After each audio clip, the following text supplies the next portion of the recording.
told it her. Then was the queen exceedingly grieved, and she sent raiment to clothe Mordecai, but he received it not. Let's skip to verse 7. And Mordecai told him of all that she had happened unto him, and of the sum of money that Haman had promised to pay the king's treasures for the Jews to destroy them. So basically, Mordecai tells the king's chamberlain, which is kind of like basically at this point it's the queen's chamberlain. It's Esther's kind of bodyguard.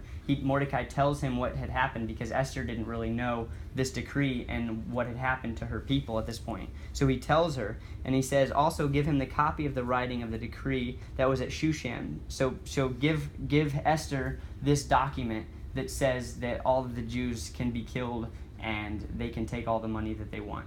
Give her this document so she knows her people are in trouble.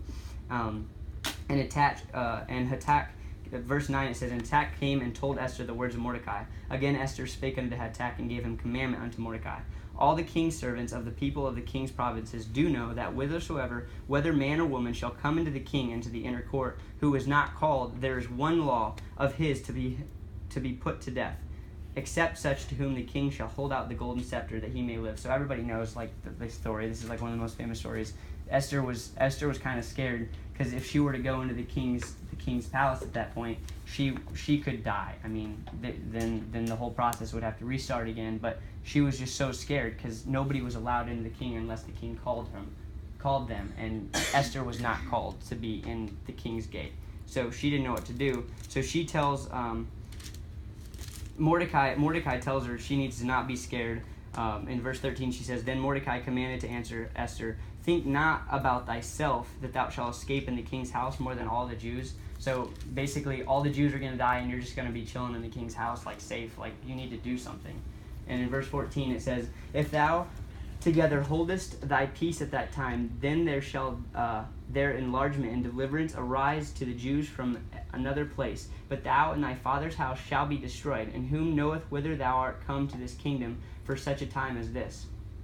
So in this particular verse, basically Mordecai knew that there would be some kind of a deliverance because he knew God was a delivering God, but he didn't know how, and so he was pleading and he was saying, he says, thou and thy father's house shall be destroyed. Basically, you and me might be destroyed. There will be a deliverance someday for the Jews, but it might not be in our day. We might be destroyed, but you could be the deliverance. So you need to kind of get on it. You know what I mean? And it says in verse 15, then Esther bade with them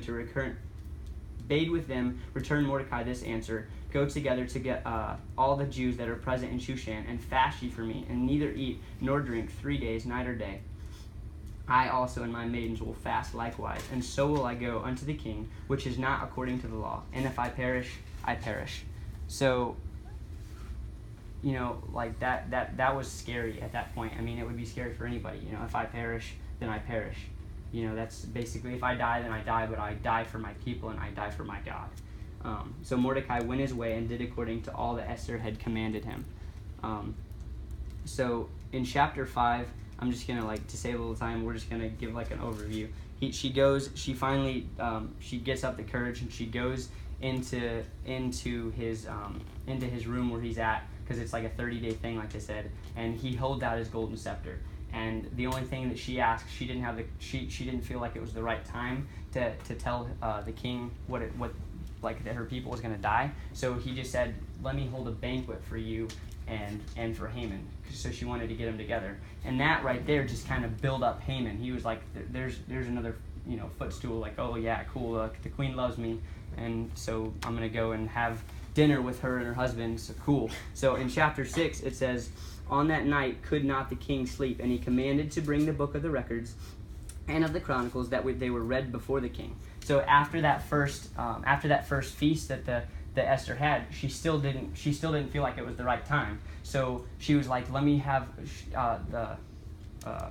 Ahasuerus Xerxes basically says, listen, you can have whatever you want, even to half of the kingdom. Not 50-50, but 100%. Like, you can have whatever I have, what you can have.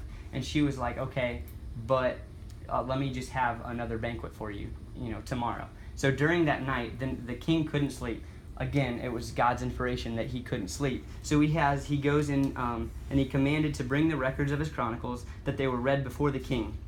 And it was found written that Mordecai, so you guys remember back when Mordecai saved the king's life, and it was written in the scribes, and it was found written that Mordecai had told of Bigthana and Teresh, two of the king's chamberlains, the keeper of the door, who sought to lay hand on the king Ahasuerus. And the king said, "What honor and dignity hath thou been done to Mordecai for this?" Then said the king's servants that ministered unto him, "There is nothing done for him." And the king said, "Who is in this court?" Now Haman was come into the outward court of the king's house to speak unto the king to hang Mordecai on the gallows that he had prepared for him. So just imagine Haman's coming in now, and he finally, he builds up the courage, to say, hold on, let me see. So in another thing that happens in chapter 5, just like a little backstory, Haman goes to his wife, Zeresh, and says, tells her that, the queen loves me, and so she's like, well, you should build a gallows for Mordecai, like basically 75 cubits high. You need to build something to hang him so you can get rid of him, because she knew how much Haman hated Mordecai.